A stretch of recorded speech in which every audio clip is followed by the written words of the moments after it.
E aí, galera, tudo certo? Agora eu vou corrigir com vocês a questão 24 do caderno amarelo de linguagens.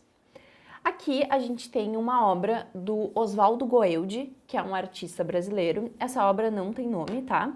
E ali a gente vê o quê? A gente vê uma cidade ao fundo, um esboço, né? Parece, na verdade, que o desenho ele não tem formas muito elaboradas, ele traz traços mais finos, né? E ali mais à frente a gente tem o quê? A morte tirando foto de outra morte, por assim dizer, duas caveiras, né, tirando foto uma da outra, e atrás de uma delas parece ter um urubu, como se fosse um animal de estimação ali atrás, né? Então é uma certa brincadeira com a realidade, né? Aí a gente tem o texto 2. Na sua produção, Goeldi buscou refletir seu caminho pessoal e político, sua melancolia e paixão sobre os intensos aspectos mais latentes em sua obra, como cidades, peixes, urubus, caveiras, abandono, solidão, drama e medo. Bom, esse é um excerto de um texto que fala sobre o Goeldi, né? E ele traz justamente que a gente já conseguiu perceber alguns elementos, né? Os quais a gente já conseguiu perceber na imagem, que é o urubu, caveira, a solidão. A gente tem uma cidade ali, mas tem só essas duas caveiras e nada mais, né? Tem até ali uma fumacinha ao fundo de uma chaminé, mas não parece ter muita vida por ali, né? Então ele traz o Goeldi ele buscou trazer de uma forma meio que patética, um pouco deformada, a realidade do mundo que ele vivia na época que ele vivia, né?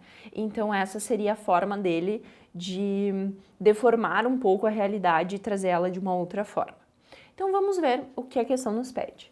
O gravador Oswaldo Goeldi recebeu fortes influências de um movimento artístico europeu no início do século XX, que apresenta as características reveladas nos traços da obra de. Então, olha o que a gente tem aqui. A gente tem 5 obras de 5 períodos artísticos diferentes e a gente tem que ver qual que se aproxima mais da obra do Goeldi. Eu vou até voltar ali só para a gente frisar qual o termo que ele pede. Qual as características, tá? Características reveladas nos traços. Então, a gente vai ver como a obra em si é construída, tá? Mas eu também vou trazer alguns elementos do contexto geral do período artístico, só para a gente ter uma noção da diferenciação, se faz sentido ou não. Então, a primeira, que é a que eu particularmente percebo que mais se assemelha no traço, né, no desenho, por assim dizer, é do Alfred Kubin. O Kubin, ele é austríaco, tá? Essa obra é uma representação do período artístico expressionista, tá? No expressionismo, ali a gente tem uma pessoa deitada, uma outra em cima e mais outra lá em cima.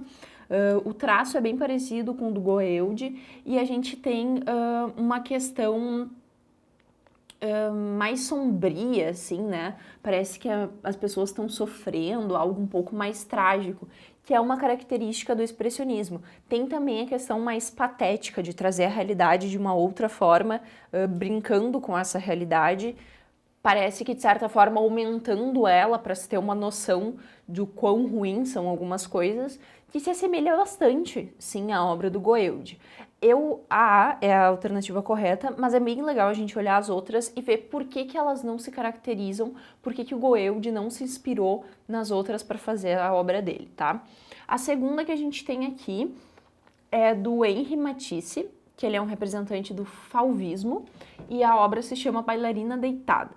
Então a gente tem uma moça, uma bailarina deitada, e esse simples fato de ter uma moça deitada representa muito do fauvismo, né? Ele vem depois do expressionismo, que traz... O expressionismo tem essa pegada mais social, e daí vem o fauvismo e ele corta essa pegada. Ah, não, vamos falar de coisas mais leves, não vamos ficar criticando tanto as coisas, vamos ter temáticas leves.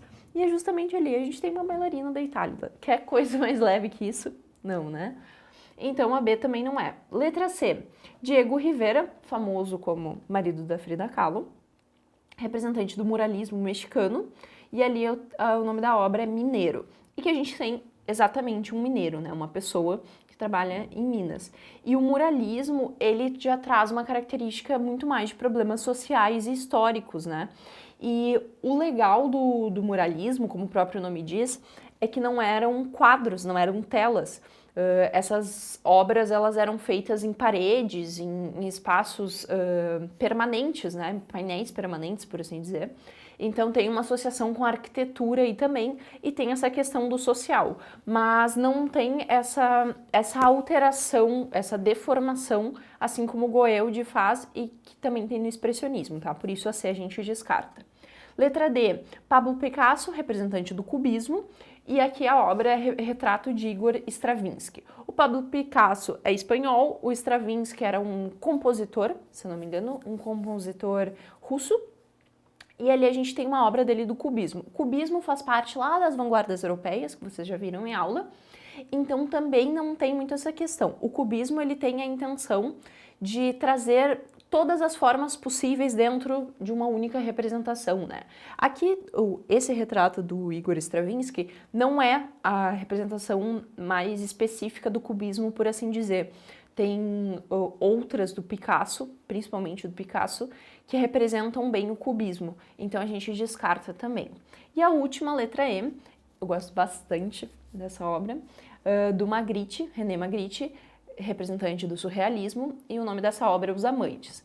O Magritte, ele era belga, e no surrealismo, assim como Salvador Dalí e aqui no Brasil a Tarsila do Amaral, tem uma questão de revolta contra tudo que reprime a liberdade, né?